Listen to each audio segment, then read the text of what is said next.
Bienvenido a La Salud en tus manos, un programa que hacemos aquí en Popular Televisión y que también emiten nuestros amigos del grupo Cadena Media. Hoy vamos a hablar de las adicciones. Concretamente vamos a hablar de la adicción al alcohol y de la adicción al juego con dinero.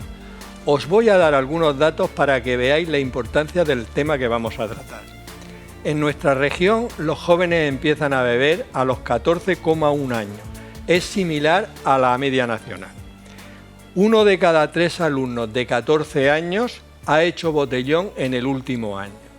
Y un dato muy duro, la mitad de los estudiantes de secundaria, es decir, de 14 a 18 años, se ha emborrachado alguna vez. Con respecto al juego, hay una estadística que dice que el 2,1% de los alumnos de 15 a 17 años tiene problemas con el juego.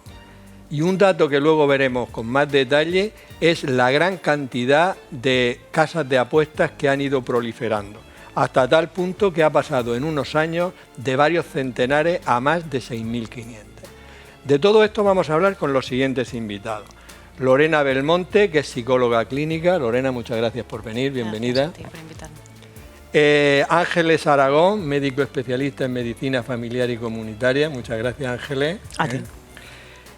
José María García Basterrechea, médico especialista en adicciones, concretamente en evitar las adicciones. En ello más o menos. Gracias, José María. Gracias por invitarme. Y José Carlos Vicente, que es director general de Salud Pública. Muchas gracias, José Carlos. Tenemos una sección que se llama Preguntas de la calle. Vamos a ver qué le gustaría saber a la gente sobre el tema que vamos a tratar hoy. ¿Qué puede hacer una persona que está metida en la droga o en el alcohol cuando sale para no volver a caer? ¿A qué sitio no debe ir?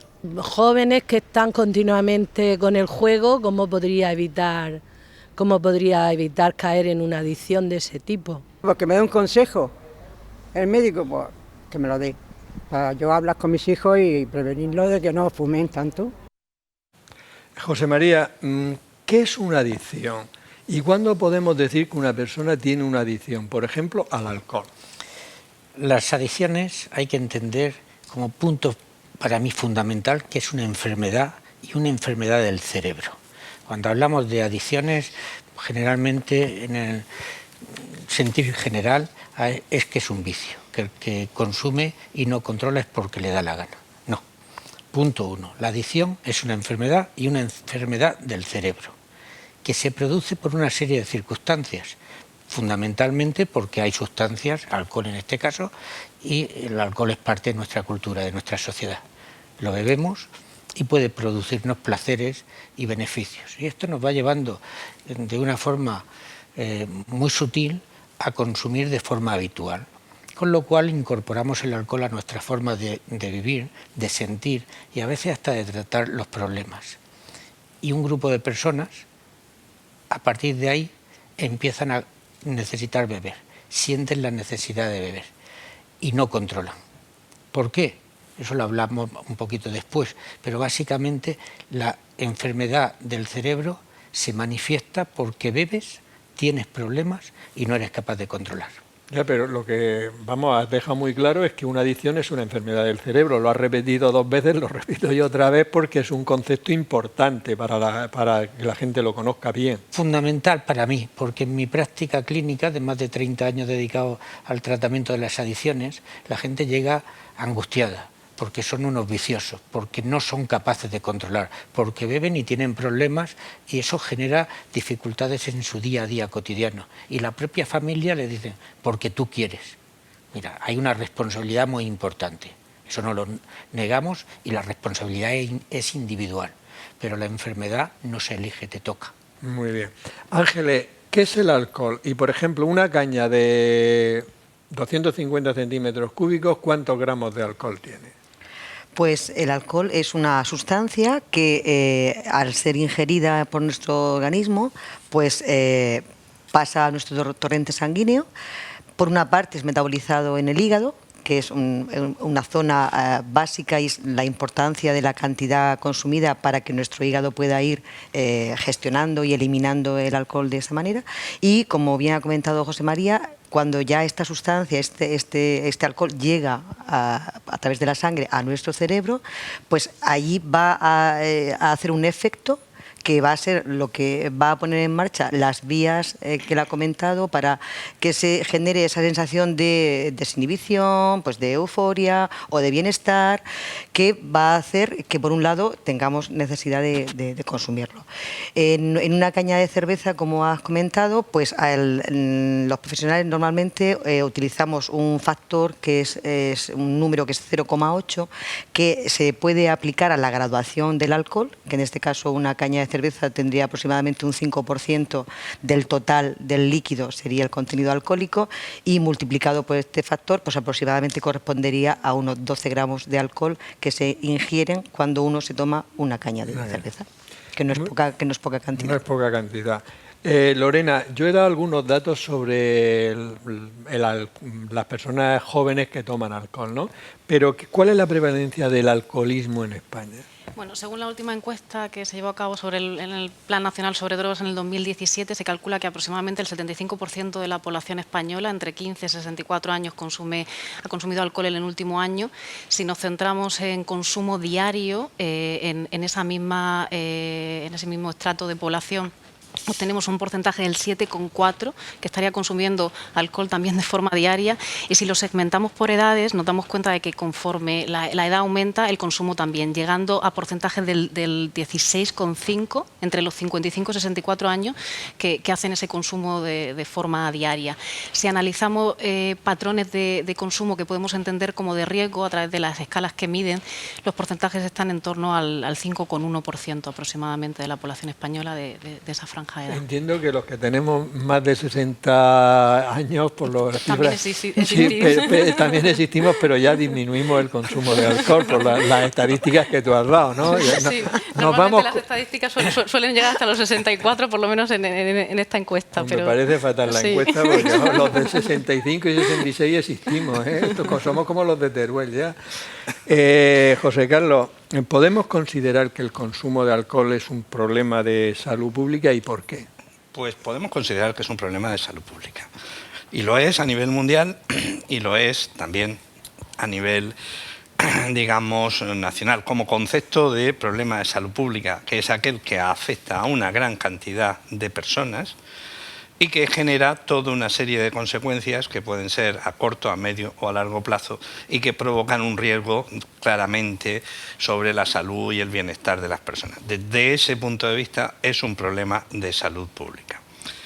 Hay que decir que en contra del mito existente, España no es un país especialmente afectado por el problema del alcohol. Se bebe de más, pero no, en comparación con otros países, no es nuestro país un país especialmente alcoholizado, si se me permite el término.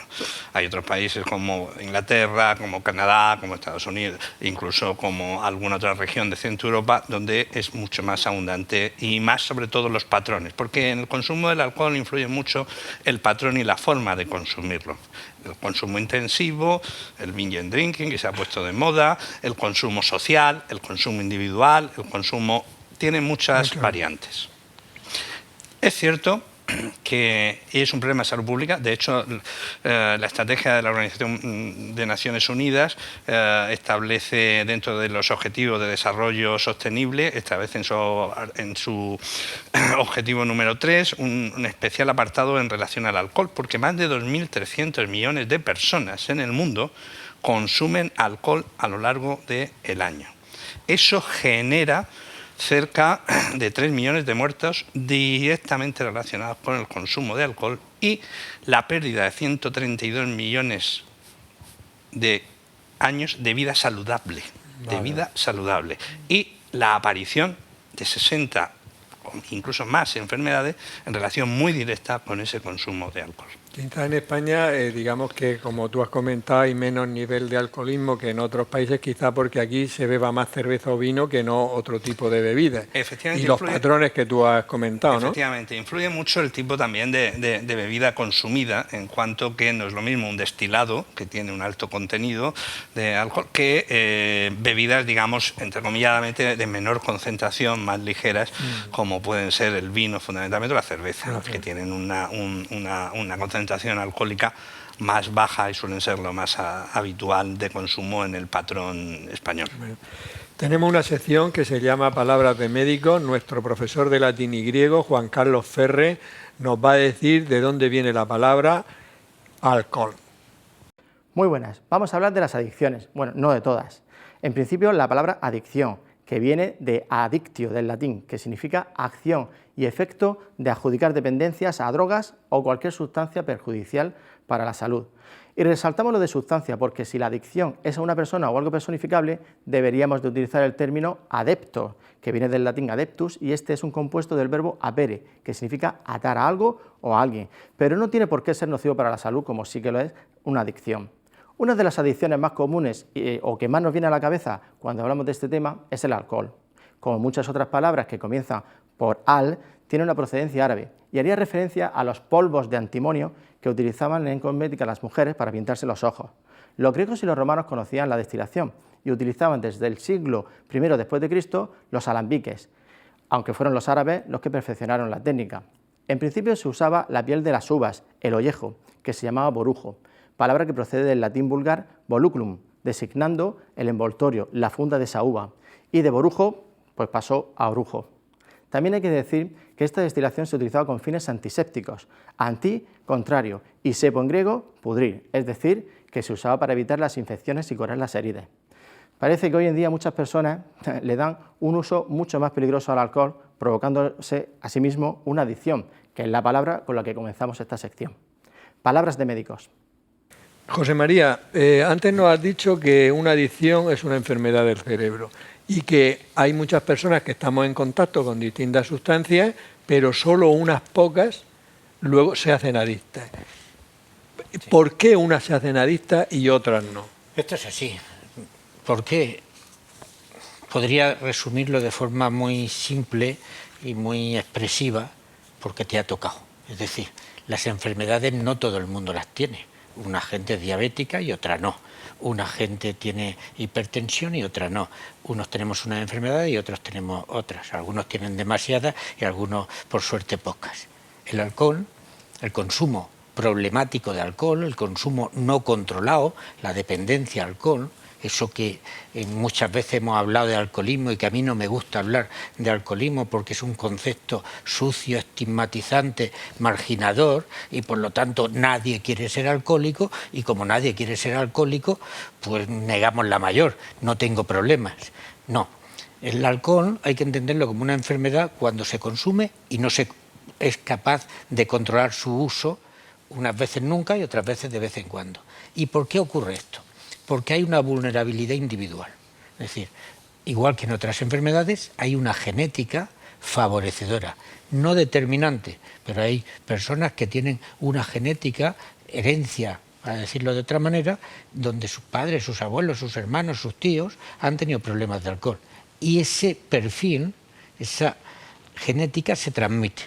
No va a ser determinante para que la persona que tenga un antecedente termine siendo bebedor, pero sí favorece que si entra en contacto con el alcohol y ese alcohol para él es algo que va a quitar el dolor, el sufrimiento, o lo toma de forma muy experimental porque son altamente impulsivos, es decir, tienen trastornos de personalidad, alta impulsividad, baja tolerancia a la frustración, alta tolerancia a la transgresión, buscadores de emociones, pues estas personas que tienen una personalidad más particular van a tener eso como factor al final determinante. Y algo favorecedor más una personalidad determinante hace que lo vayas probando y al final se producen alteraciones neurobioquímicas. No somos capaces de verlas, pero igual que en un ordenador aceptamos que se produce cuando entra un virus un trastorno, pues pasa lo mismo en el cerebro. Perfecto, o sea que es un poco de suerte el que te toque o no te toque. Sí, claro. Luego podemos hombre, hacer si no para entras en prevenirlas. contacto, de eso hablaremos efectivamente. Claro, igual después. que lo hacemos con otras Con enfermedades. Vamos a ver, Ángeles. Tú has comentado antes que una persona toma una bebida alcohólica, llega a la sangre y el hígado es el encargado de, digamos, de transformarlo en otras sustancias y que si pasamos una determinada cantidad ya llega al cerebro. ¿Cuántos gramos de alcohol es capaz de transformar en otra sustancia el hígado? Por hora. Pues por hora la cifra sería 7 gramos. Como hemos comentado antes, por ejemplo, que una cerveza tendría 10 gramos. unos 10 gramos aproximadamente, pues hay que tener en cuenta que si te tomas varias cervezas en un corto espacio de tiempo, pues al final eso puede suponer un aumento de la concentración de alcohol en sangre y que de ahí pues se generen otro tipo de problemas. Hay que tener también en cuenta la diferencia entre hombres y mujeres. Es importante hacer ese matiz porque a las mujeres nos perjudica más el alcohol que a los varones por nuestra fisiología y por nuestra forma de metabolizar el alcohol. Menos. Metabolizamos menos, tenemos menos capacidad y eso es importante porque no podemos beber, en teoría el daño es mayor, aunque la mujer bebiera incluso menos que el hombre. Es importante. Esto traducido en horas, más o menos, ¿qué viene a ser? Unas 6 horas para una persona que haya bebido y tenga un gramo por litro en sangre, que para la gente de 0,5 es el cuando se hacen perfil las pruebas de alcoholemia. alcoholímetro. Para alguien que tenga un gramo por litro, vienen a ser aproximadamente unas 5 o 6 horas, según la velocidad de metabolización. Para eliminarlo. ¿Verdad? Claro, Sí, lógicamente dependiendo de la cantidad que has tomado. Claro. Ahí influye lo que hayas bebido, la cantidad que has bebido, si eres hombre o mujer y el tiempo. Sí, claro. O sea que influyen muchos que factores. Si lo incorporas con comida, que con se absorbe comida, más lento y efectivamente, todo ¿no? esto. Que el tema es. Lorena, ¿cuál sería el perfil de una persona, iba a decir con alcoholismo, pero después de la reprimenda que nos ha echado José María, no volveré a emplear nunca más esta palabra, estos programas sirven porque uno aprende. ¿Cuál sería el perfil de una persona que tiene una adicción al alcohol? Bueno, como José María comentaba, es bastante complejo a nivel psicológico. Sabemos que la adicción al alcohol está más presente en hombres que en mujeres, aunque es verdad que en los últimos años esas diferencias se han ido difuminando. Y bueno, a nivel, por ejemplo, de consumo más diario, es más prevalente en población más adulta y con mayor edad, en el tramo de los 55 a los 64, se encuentra más alto, y es verdad que el modo de consumo adolescente suele estar más vinculado a lo que se conoce como atracón o botelleo en Murcia o botellón en otras zonas de España, y ahí hay diferencias. Sí que también sabemos que aproximadamente el 50% de la población que sufre esta adicción tiene asociado otro trastorno mental comórbido, y normalmente suelen ser del espectro de los trastornos del estado de ánimo, ansiedad, depresión, trastornos de personalidad. Y al final, bueno, los psicólogos, o por lo menos en mi práctica clínica, entendemos, ¿no?, el uso del alcohol como una herramienta disfuncional para el manejo de la ansiedad social, el manejo de la ansiedad fóbica, o también como para contenedora o disociadora o anestésico, ¿no?, de determinados problemas emocionales, familiares, vitales. O sea que sí que hay un perfil psicológico asociado a la ansiedad y a muchas otras cosas. José Carlos, en la región de Murcia yo he dado algunos datos, pero he dado datos sobre todo en jóvenes porque es lo que más me ha impactado, ¿no? Pero a nivel general el consumo de alcohol en nuestra región, ¿cuál es? Y si es mayor o menor que en otras regiones de España. El consumo en jóvenes es más bajo en nuestra región que en el resto de España. Los resultados del último estudio, que se llama Estudes, precisamente porque está enfocado a la población que estudia, que está en edad escolar, es más bajo. Curiosamente, lo cual no quiere decir que sea aceptable. No es aceptable. No es aceptable. Es más bajo y significativamente hay menos borracheras, algunos puntos por debajo de la media nacional, pero dato también anecdótico, antes hablaba del botellón, hay más botellón, probablemente en relación con el entorno de buen clima en el que nos desenvolvemos. Claro, hacer botellón en una región del norte en un día de invierno es mucho más complicado que hacer botellón en el Levante o en nuestra región. Por lo tanto, ahí tenemos digamos, es el único punto donde estamos por encima, desde el punto de vista del consumo en jóvenes. Desde el punto de vista del consumo diario, antes señalaba Lorena que está aproximadamente alrededor del 7% en población general. Nos movemos en esas mismas cifras. En población general no existe una diferencia significativa ni a favor ni en contra respecto al consumo de alcohol. Cualquier consumo de alcohol que sobrepase los niveles que se han estado hablando aquí como consumo moderado o consumo, pues son significativamente malos para nuestro organismo y por lo tanto tenemos que afrontarlos para reducirlos e informar a los consumidores para que libremente opten por reducir el consumo. El problema, como en muchas de las adicciones, es que están a la venta. Es que el alcohol se vende. La prohibición es venderlo por debajo de los 18 años, pero bien, por encima la gente bebe. Y esa es una realidad social en un país como el nuestro, un país mediterráneo, donde se asocia la fiesta, la tradición e incluso la gastronomía a la bebida también. ¿Cuándo se puede, José María, considerar que el consumo de bebida alcohólica es problemático? Es un concepto complejo, es decir, ¿por qué? Porque la palabra lo definiría ya simplemente problemático, causa problemas. Lo que pasa es que hemos empezado a hablar de términos muchas veces equívocos, por esa sensación de no llamarle a la gente, no decirle tiene usted un alcoholismo, porque además muchas veces, ¿quién es alcohólico? ¿El que ve más que su médico, que decimos de vez en cuando de broma? No, esto es una tontería, ¿no? Sería un concepto ridículo.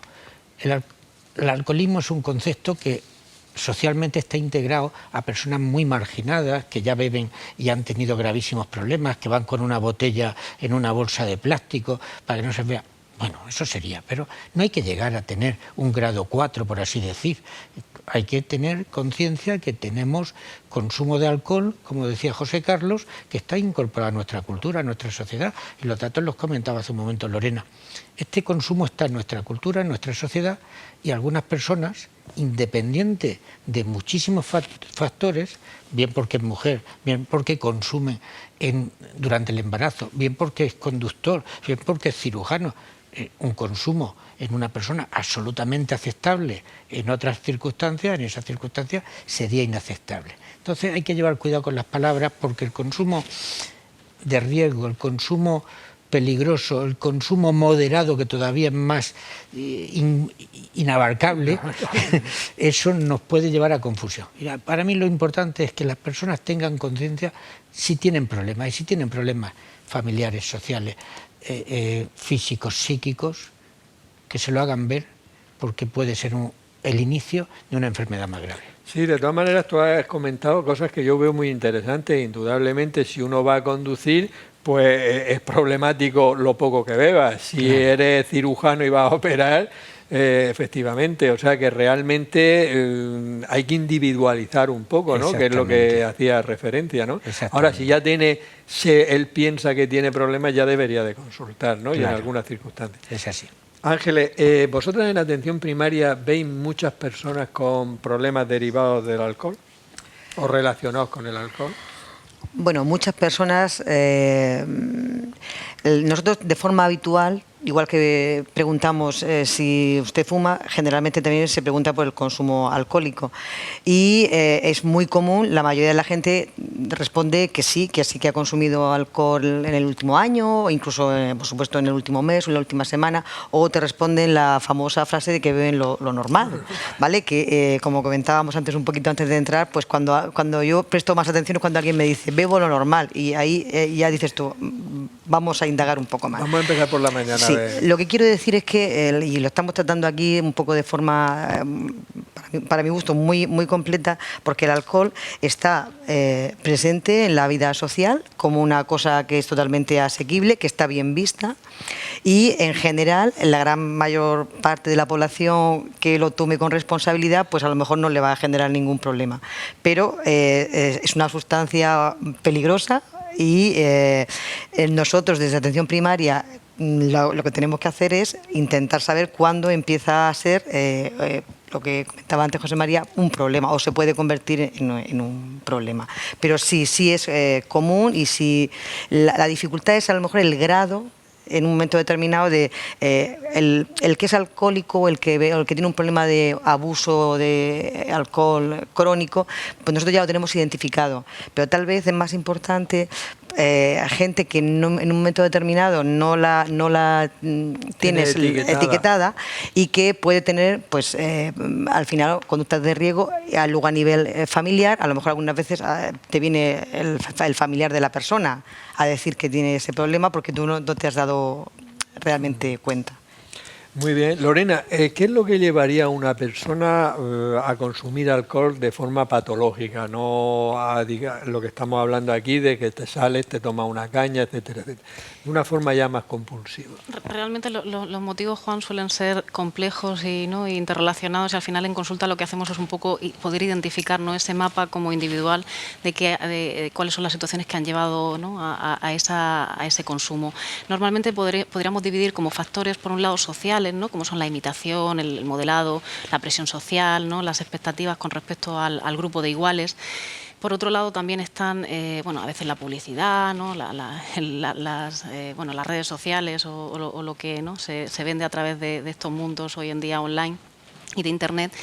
Y factores familiares que son muy importantes, ¿no?, como decía José María antes, uso y abuso del alcohol en la familia, o que no existan reglas, que no haya, ¿no?, control sobre todo eso. Y por último, los factores personales, que al final están, ¿no?, interrelacionados con la personalidad, con variables a nivel de dificultades en autoestima, en identidad, ansiedad, depresión. Es decir, al final es una especie de interconexión bastante compleja. Muy bien. José Carlos, tú has dicho antes que realmente el alcohol se relaciona con muchas, creo que has citado más de 20 enfermedades, pero dentro de esas, ¿cuáles serían las más frecuentes que realmente...? Bueno, tendríamos, empezando quizá por lo más llamativo, el síndrome de dependencia alcohólica. Evidentemente eso es intrínseco al propio hecho de la adicción al alcohol, y eso conlleva toda una serie, un correlato de manifestaciones de aislamiento social, de problemas físicos, de problemas de dependencia mental, psíquica al alcohol. Yo he visto situaciones de ese tipo y realmente son tremendas en cuanto al destrozo que provocan en las personas, es decir, personas absolutamente válidas que se han deslizado a un consumo pues, por encima de lo correcto, sin límite, y bueno, pues ha destrozado su vida personal, su vida profesional. Es decir, no solamente son aquellas responsabilidades en las que se requiere una precisión, una situación de plena conciencia y capacidad absoluta, sino en personas que, digamos, a lo mejor en principio no pensamos, como pueden ser administrativos, como pueden ser personas que atienden, o cualquier tipo de profesión puede verse afectada. Eso es importante. Luego también podemos bajar a la situación en la que se producen conductas de naturaleza suicida, y también están relacionadas con el alcohol. Evidentemente existe el trastorno alcohólico fetal, el síndrome del trastorno alcohólico fetal, que es muy grave, que se está viendo cada vez más, que se está poniendo de manifiesto. Se ha puesto de manifiesto a través de un fenómeno que es la adopción de niños procedentes de países donde, como antes yo señalaba, pues existe un importante nivel de consumo de alcohol, y durante el embarazo se produce, no se limita ese consumo de alcohol, y pues el embarazo, digamos, se desarrolla en un ambiente con mucho nivel de alcohol en la madre, y luego pues el niño sufre toda una serie de consecuencias que probablemente se vayan a manifestar a lo largo de la vida con trastornos de carácter neurocomportamental y similares. similares. Aquí en Murcia hay una asociación específicamente orientada a la prevención del trastorno alcohólico fetal. Más adelante podemos seguir comentando alguna cosa. Y luego, evidentemente, en las personas, digamos, a nivel orgánico, pues pueden producirse una gran cantidad de patologías de naturaleza orgánica que afectan pues desde cánceres a nivel de boca, laringe, faringe, esófago, hígado, afecta también a cáncer de colon, cáncer de y también pues puede desencadenar pues afectación cardíaca en forma de cardiovascular, en forma de hipertensión, en forma de fibrilación, en forma de ictus, infecciones y riesgos para la seguridad en cuanto a conductas de tráfico o conductas de profesionales, pues se incrementa el riesgo. Por tanto, la capacidad de tener accidentes es mucho mayor, además de todos los problemas comportamentales que puede tener la violencia. Muchos de los problemas de violencia de género también están relacionados con sí, hay una cosa en la que, bueno, desde este programa hay que decir claramente, el consumo de alcohol en mujeres embarazadas debe ser cero. Cero, absolutamente cero. No vale tomar caña, no vale tomar un vino, entre otras cosas porque el síndrome alcohólico fetal, por lo que yo he leído, es más frecuente que el síndrome de Down. Y que a veces no es necesario nacer con un trastorno, sino que, como tú has comentado muy bien, a lo largo de la vida, a lo mejor cuando tiene 4 o 5 años, se manifiestan esas alteraciones a nivel cerebral. Hay que quizá decir, y eso es muy importante, que cuando se toma la decisión conjunta por parte de la pareja de tener un hijo o una hija, no se sabe lo que va a entrar, pero hay que planificar. Y esto forma parte de la planificación, la abstinencia alcohólica. Perfecto. José María, ¿cómo afecta el consumo de alcohol a los jóvenes? Que una persona antes nos ha preguntado sobre esto. Sí, además viene al hilo de lo que acaba de decir José Carlos.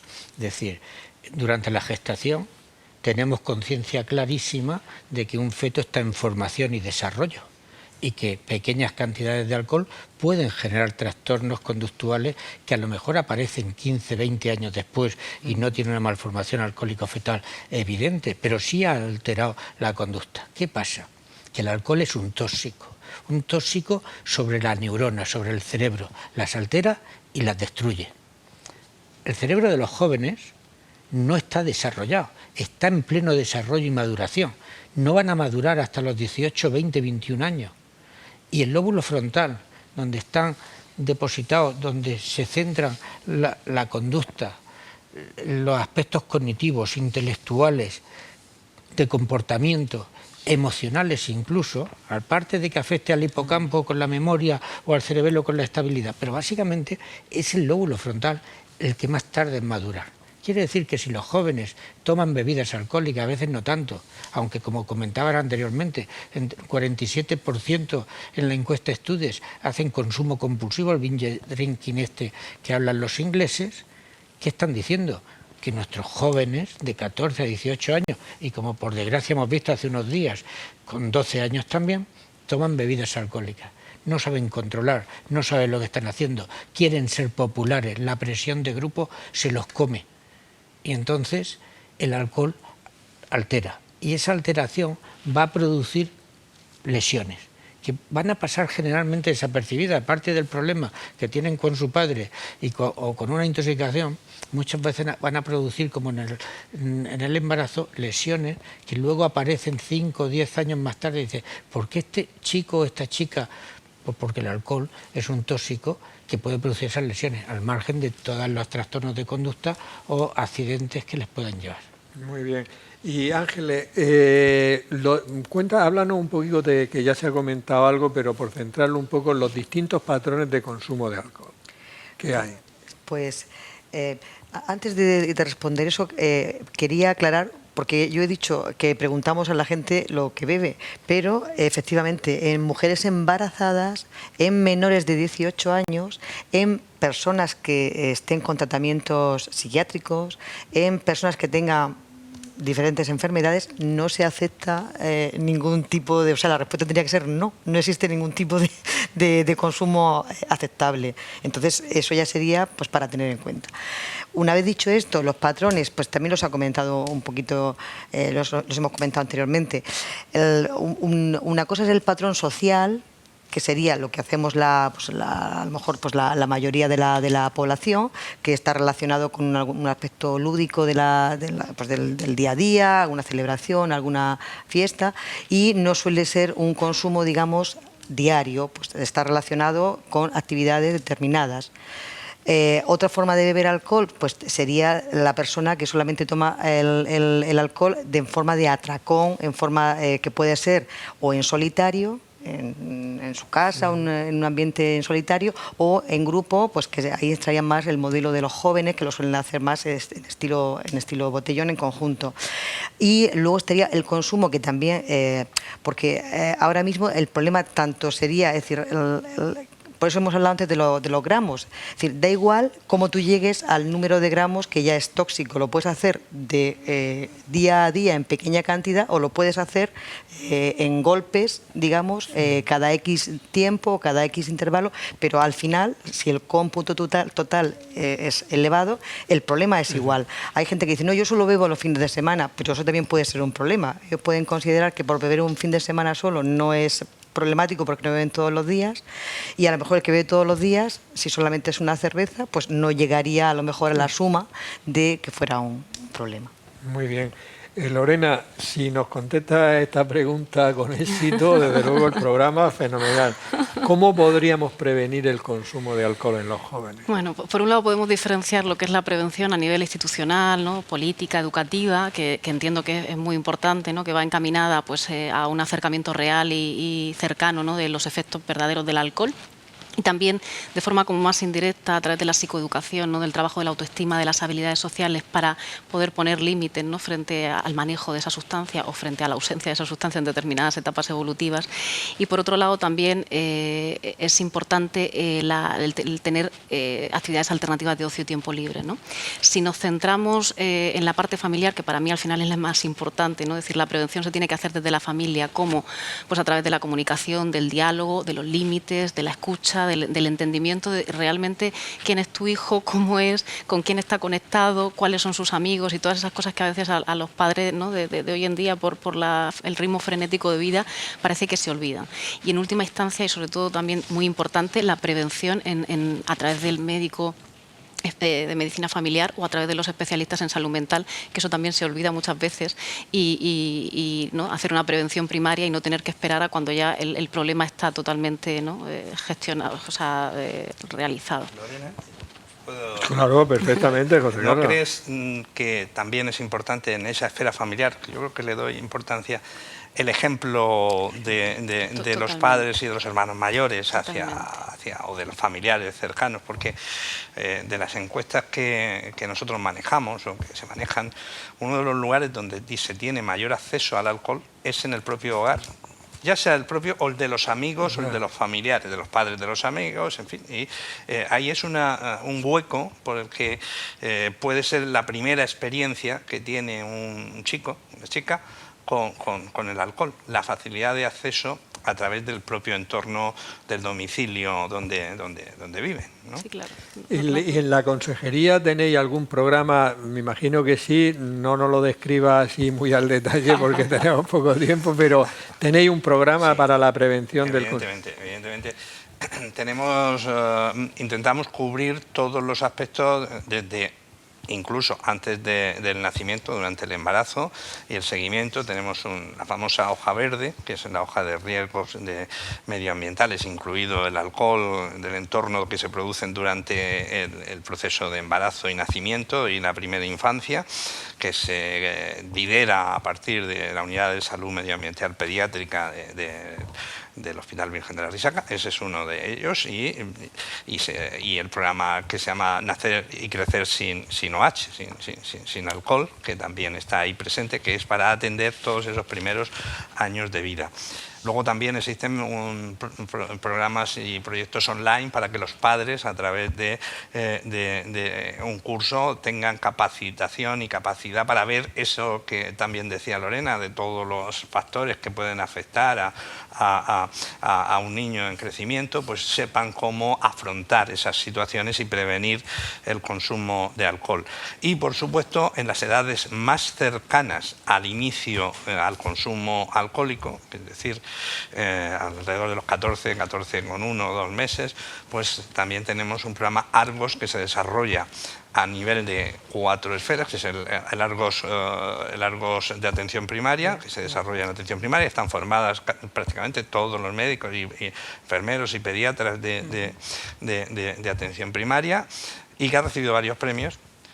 También tenemos el Argos comunitario, donde intervienen las familias, intervienen los ayuntamientos con sus técnicos educativos en los cursos significativamente de mayor riesgo para acceder al alcohol, como pueden ser quinto, sexto de primaria y primero, segundo y tercero de secundaria, ¿no? Entonces, pues ahí tenemos ese programa Argos que también está, e incluso el programa Altacán, que es alcohol, tabaco y cannabis, incluye un módulo, una serie de módulos. Los niños incluso niñas pueden ir al centro de salud, van al centro de salud, efectivamente, y allí reciben formación por parte del médico, y es un programa comunitario. Lo bueno que tiene, nosotros tenemos la inmensa suerte de tener un sistema sanitario muy bueno en toda España. Por lo tanto, tenemos que utilizar las instituciones, y las instituciones son los centros de salud, son los colegios, son todo el entorno, son los ayuntamientos. Utilicémoslos, tenemos capacidad, a pesar de a veces nos quejamos de falta de medios, ¿verdad? Pero a veces, si utilizamos todos los medios, podemos conseguir. Y los resultados están. Se ha reducido la edad de acceso. Eso es la evaluación del programa Argos. Se ha reducido la edad de acceso al alcohol. Se ha reducido el número de borracheras.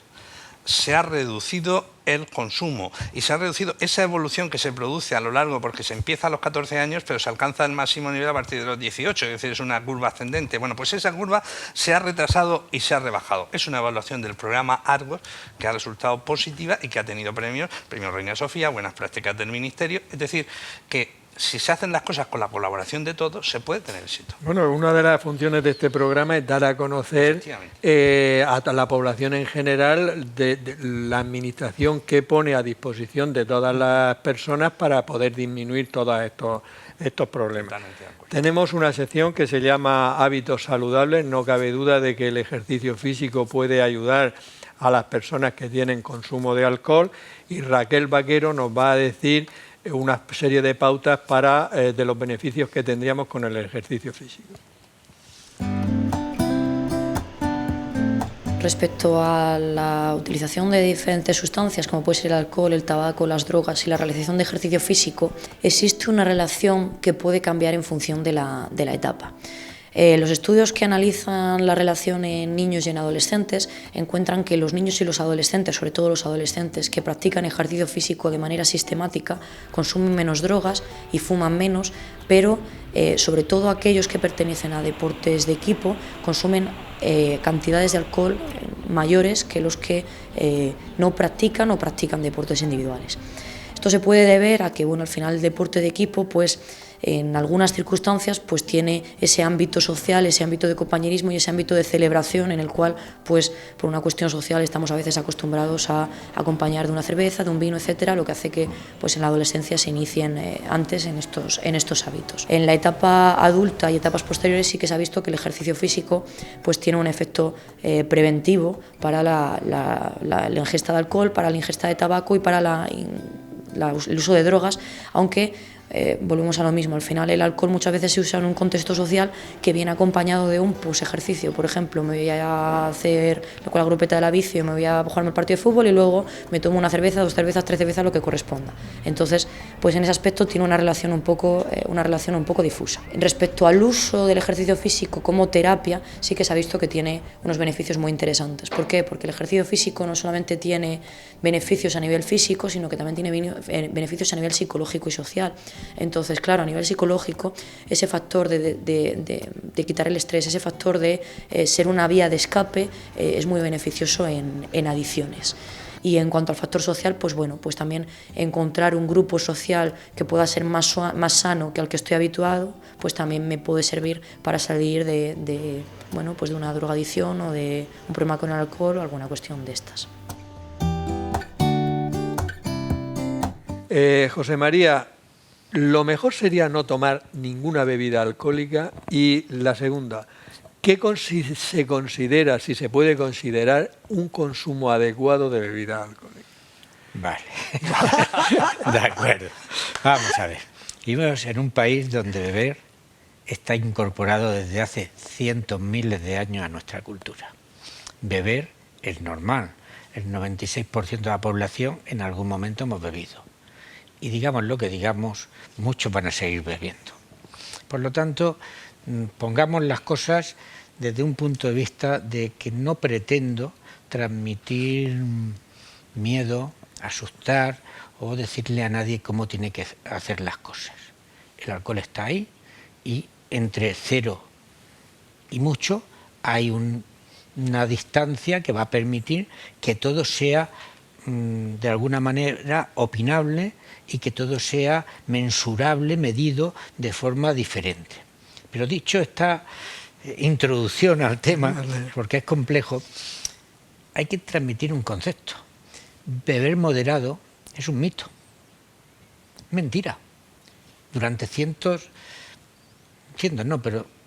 durante los últimos 30 años he sido interpelado y hemos visto trabajos y artículos donde beber un poco es bueno para la salud, es cardiosaludable. Y esto lo hemos oído hasta la saciedad, lo vemos en los periódicos y hay hasta tesis doctorales de que una cantidad de cerveza es buena para el corazón. O de vino tinto. O de vino tinto, que es lo que está aquí con algunas sustancias que son aparentemente mejores.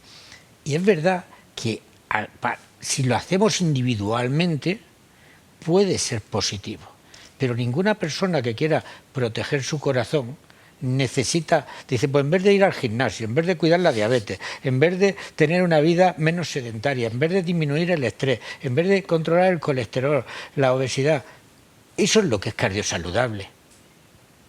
Lo que pasa es que decimos, una bebida es buena para el corazón, dice, pues me ahorro todo lo demás y me tomo la cerveza o el vino. Y claro, ahí entramos en una historia porque no hay cantidad saludable, no hay cantidad recomendable para la salud. Y dicho eso, hagamos lo que nos dé la gana. Datos que han salido recientemente. Una sola bebida al día, 10 gramos de alcohol al día, una sola, produce un aumento entre el 5 y el 20% de la incidencia de cáncer de mama. Un aumento del cáncer de esófago. 2 bebidas producen un aumento de aproximadamente el 21% del riesgo de cáncer colorectal. Y luego ya 4 bebidas, cáncer de hígado, y 5 o 6 cáncer de páncreas. Es decir, si nos damos cuenta, todo prácticamente salvo la mama a nivel digestivo. Estos son realidades, estos son los datos. Y como dicen por ahí en algún programa, estos son los datos, suyas son las conclusiones. Pero la gente, los médicos, tenemos que decir la verdad. Y luego asumimos lo que hay. Si se bebe, tendremos que tener en consideración nuestros riesgos como los tenemos para otras cosas. Claro que conducir también de aquí a otra ciudad también lleva un riesgo, claro. ¿no? Y vamos, o sea, pero ¿y qué se consideraría un consumo razonable? Bien. Pues si se puede decir razonable. Tú has dejado muy claro que el alcohol mejor para una persona sería 0, pero también has dejado muy claro que en el mundo actual y en nuestra sociedad durante tantos siglos se ha tomado vino, se ha tomado cerveza, claro, etcétera, que es una misión imposible. Entonces, que no es que recomendemos, pero sí sería, aunque una caña, a mí me has dejado más estupefacto con lo de una caña que aumenta el riesgo de cáncer de mama, pero bueno. Eso es lo que dicen los estudios. Ya. Lo que pasa es que a veces habría que ver si existe es una relación o en la causa, que eso es otra historia, ¿no? Son estudios hechos, publicados en Lancet, sí, y con más de 200.000 personas en el mundo, más de 500 trabajos en un metaanálisis, es decir, son datos muy potentes. Yo no me atrevo a comentar datos muy puntuales porque eso es engañar, asustar y eso no conduce a nada. Pero entonces, ¿qué cantidad? Entonces, la cantidad, ¿cuánto es? Hasta ahora hemos dicho 20 gramos al día en una mujer, hasta 40 gramos al día en un varón, que multiplicamos por 7 serían 140, o el doble en varones a la semana, son cantidades de bajo riesgo, menos peligroso. Bajo riesgo, me gusta ese término, porque estamos casi todos dispuestos a aceptar un pequeño riesgo en la vida, ¿vale? Entonces, La vida es una situación que estamos hoy, pero es peligroso. Es decir, ¿por qué? Porque el futuro es complejo. Pero esa es una cantidad. Pero yo me atrevería a transmitir más ideas. A ver. Por una parte, si no bebemos todos los días, mejor. Porque evitamos las alteraciones sobre los lípidos de membrana, sobre las neuronas, y impedimos en mucho ese acostumbramiento. Vale. Si no bebemos nunca más de 50 gramos en un consumo un solo día, que ya es mucho, pero viene a ser 1,5 litros de cerveza o media botella de 3/4 de vino, pues esas cantidades serían un punto de decir, de aquí no paso. Si además bebemos cuando podamos de forma más moderada y lo incorporamos bebidas sin alcohol, bebemos agua, pues muchas veces esas copas que entran en nuestra vida sin darnos cuenta, porque te las ponen los chupitos de final, las copas, pues todo esto va a disminuir que nuestra vida sea más placentera. Vamos a disfrutar del placer de un buen vino o de una buena cerveza, pero hagamos como con el marisco o como con las carnes. Comamos de forma razonable, pero sin pasarnos. Muy bien. Lorena, desde el punto de vista psicológico, ¿qué se puede hacer para el tratamiento de la adicción al alcohol? Bueno, desde el abordaje psicoterapéutico podemos diferenciar como dos objetivos, que uno sería el orientado a la abstinencia y el otro el orientado al control del consumo, que se tiene que valorar. A la abstinencia diferenciamos, ¿no?, el periodo de desintoxicación, que se puede hacer de forma ambulatoria o de forma hospitalaria, que dura entre 1 y 2 semanas. Y el periodo de deshabituación psicológica, que es el más importante, que puede durar en torno a unos 5 años. Al final, lo que intentamos, ¿no?, a nivel psicológico sobre todo, es la conciencia de enfermedad, que en cualquier trastorno mental entendemos que es compleja y muy necesaria para un cambio, y se trabaja la motivación al cambio y bueno, todo tipo de habilidades de manejo, de control de esa situación, porque entendemos que bueno, el alcohol al final está tapando, ¿no?, otras particularidades de la vida de la persona a nivel emocional y a nivel mental, que si no desaparece de la vida no van a poder ser cambiadas y por tanto no van a poder ser superadas. Muy bien, muchas gracias, Lorena. Vamos a ver, José Carlos, como director, aunque ya José María ha dado su opinión, pero tú como director general de Salud Pública, que no es poca cosa, ¿tu consejo sería que no se tomara ninguna bebida alcohólica? Como director general de Salud Pública. Como director general de Salud Pública hay una taxativa posición. Y la taxativa posición afecta a embarazadas, niños, menores de 18 años y cualquier otra persona que tenga patología susceptible de ser empeorada por el alcohol. En esos casos está claro. En el resto hay un principio de realidad. Es decir, la ausencia de tóxico disminuye el riesgo, pero evidentemente, como muy bien han dicho, y comparto lo que ha dicho el doctor Basterrechea, pues evidentemente estamos en una cultura donde se consume alcohol y donde la celebración y la reunión con los amigos muchas veces se concibe. ¿Qué hemos de hacer? Pues reducir nuestro riesgo al mínimo que nos permita tener la seguridad de que no afectamos a nuestra salud. ¿Tenemos la seguridad absoluta? Con 0. Vale. El mensaje está claro. El riesgo bajo, que decía el doctor Basterrechea, que tú también te has sumado y yo también me sumo a título individual, no como director general. Vale. De Salud Pública. Yo a título individual, no como presentador del programa. Esto es a título, porque claro, si no mañana el viernes te ven tomándote una caña y te dicen, oiga, usted es un jeta. No, vamos a ver, no, yo soy normal, claro, normal dentro de la moderación. Efectivamente. Hay una cosa muy importante que algunos productores de alcohol están incorporando claramente etiquetas muy significativas, incluso en el vino, en la cerveza, muy claramente, que son pictogramas que señalan claramente que ya no van a la concentración alcohólica, sino que dicen niños no, embarazadas no, con un pictograma que se ve muy rápidamente y que es una iniciativa sin duda mejorable. Y otra iniciativa que este país está desde hace unos años reclamando es una ley de protección frente al consumo alcohólico para los menores, para la infancia. Es decir, reforzar claramente todos esos aspectos que tienen que reforzar la prohibición, pero de una manera clara y evidente. Muy bien. Ángeles, de tomar una bebida alcohólica, queda claro que lo mejor sería cerveza o vino y ninguna de las demás. ¿Correcto o no correcto? Bueno. No, pregunto. No, tú eres la que responde. Ya.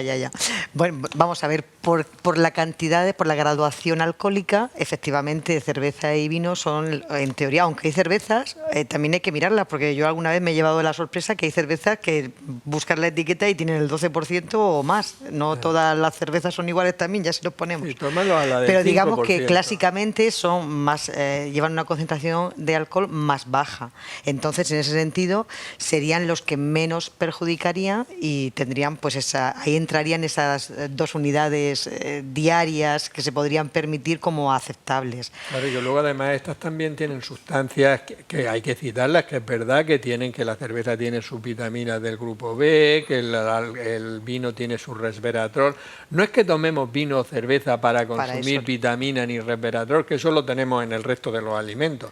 Pero en fin, era que los destilados, aparte de la graduación alcohólica, es que no tienen nada bueno. Pues al hilo de lo que tú estás comentando, que cuando lo ha comentado José María anteriormente, el tema del cáncer, que es bastante interesante lo que está sucediendo, y está relacionado, lo que se ha encontrado que está relacionado es el acetaldehído, que es un metabolito del alcohol, que está considerado como potencial, muy probablemente potencial cancerígeno, aunque no tiene la determinación atribuida. Y luego es muy importante, por eso, cuando a lo mejor tiene algo que ver el tema del garrafón, que no lo hemos comentado, pero el cómo esté destilado, porque aparte de esa sustancia, del acetaldehído, otras sustancias utilizadas en la destilación del alcohol pueden ser también actuar como cancerígeno. Entonces no todos los aditivos, no todos son exactamente beneficiosos, aunque alguno haya. Los otros son malos. Ya llevamos prácticamente la hora. Solo te voy a hacer una pregunta, José María, porque hay que hablar mínimamente, porque no tenemos tiempo, del tema de los fármacos para tratar la adicción al alcohol. Y yo leyendo cosas he visto que hay la oxitocina, que es una hormona que se produce en la parte posterior de la hipófisis, que tendría su indicación en el tratamiento. No sé si lo he leído en un sitio serio. Sí, hay muchas cosas. Vamos, el tratamiento del alcohol.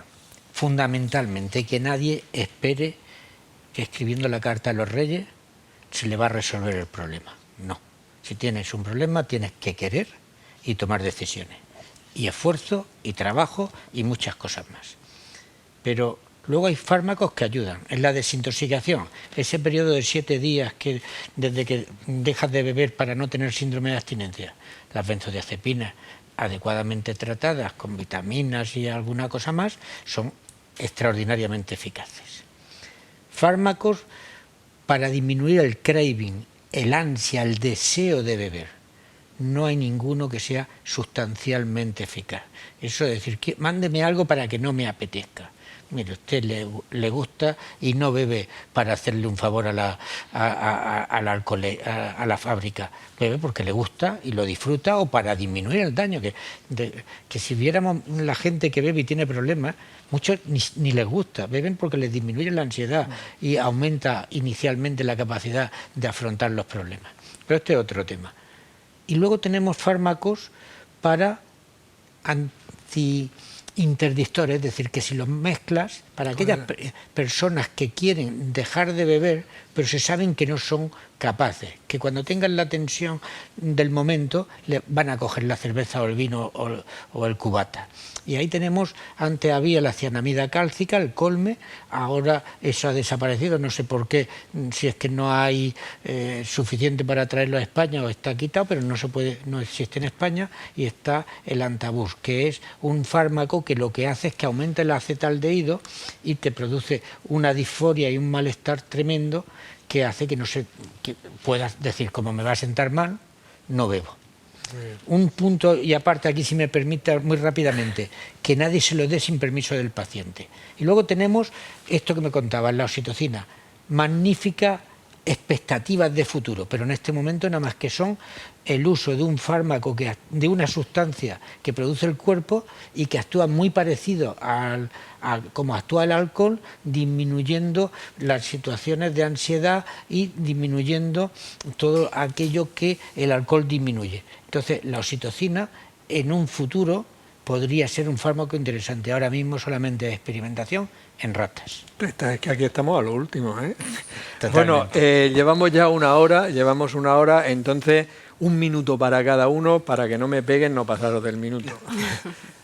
José Bueno, Vicente. Pues indudablemente, consumo el mínimo, siempre hay un riesgo, niños, embarazadas, lactantes, madres que están en el periodo de lactancia, ausencia total de alcohol, y entender que siempre es un tóxico sobre nuestro organismo. Por lo tanto, en nuestra libre decisión está gestionar el riesgo. Como personas autónomas que somos, una gestión del riesgo tendente a cero es mejor siempre que cualquier otro tipo de decisión. Muy bien, perfecto. Ángeles. Pues yo diría que no existe un consumo en el cual el riesgo sea cero, por lo tanto, insistir en lo que creo que vamos a decir todos, y luego solicitar ayuda. La persona que considere o el familiar que considere que tiene el mismo o alguien en casa, pueden y deben, y les animo a que pidan ayuda en los centros de salud, en donde puedan, porque hay, como ya hemos comentado, muchas soluciones. Muy bien, Lorena. Yo también a colación aprovecho para remarcar la importancia de la psicología, de la psiquiatría, ¿no? Y que se pueda identificar esa asociación con que cuando uno va al psicólogo o al psiquiatra es cosa de locos o de débiles, que entendamos que es un acto para mí de valentía, de responsabilidad, de coraje, y que si alguien, ¿no? Que nos ve tiene un problema con una adicción, en este caso con el alcohol o con cualquier otra, que entienda que en la medicina, en la salud mental, en los psiquiatras y en los psicólogos tiene la respuesta. Nosotros en este programa es muy frecuente que haya alguien de psicología siempre, porque pensamos que efectivamente que la persona que va al psicólogo, que va al psiquiatra, simplemente tiene un problema que intenta solucionarlo. José María. En este minuto nada más que me quiero dirigir a las personas que tienen un problema. Los que todavía no lo tienen, hemos hablado mucho de ellos. Las personas que tienen un problema tienen que saber que pueden dejar de beber, que cada día cientos de personas dejan de beber, y por lo tanto es posible. Que además no lo hacen porque les apetezca, lo hacen porque es lo mejor para su salud. A las pocas horas, a los pocos días de dejar de beber, su piel, su salud va a mejorar de forma espectacular. Van a mejorar además la sensación de autoestima, de sentirse libres, de no ser esclavos de una sustancia que durante semanas, meses, años los están esclavizando, valga la redundancia, y les están amargando la vida. La relación con la familia va a ser de nuevo generalmente un nuevo boom. ¿Por qué? Porque van a ser menos irritables, menos enfadados, menos tristes. En definitiva, dejar de beber es posible, está en sus manos, y lo van a hacer para ganar más por mejor, por el futuro. Bueno, creo que ha sido un final muy bueno, realmente el resumen que habéis hecho todos, desde luego. Yo creo que el programa ha quedado bastante completo, que puede ser muy útil, y el mensaje optimista de que esto tiene solución. Yo quiero pedir perdón a los telespectadores porque he dicho al principio del programa que íbamos a hablar del alcohol y de la adicción al juego con dinero, pero al ver el desarrollo del programa, que realmente el tema no lo podíamos acabar bien, haremos un programa en el futuro sobre la adicción al juego, y creo que de esta manera pues quedará todo mucho más claro. Por mi parte nada más, despedirnos hasta la próxima semana en un nuevo programa de La Salud en tus manos. Que seáis muy felices.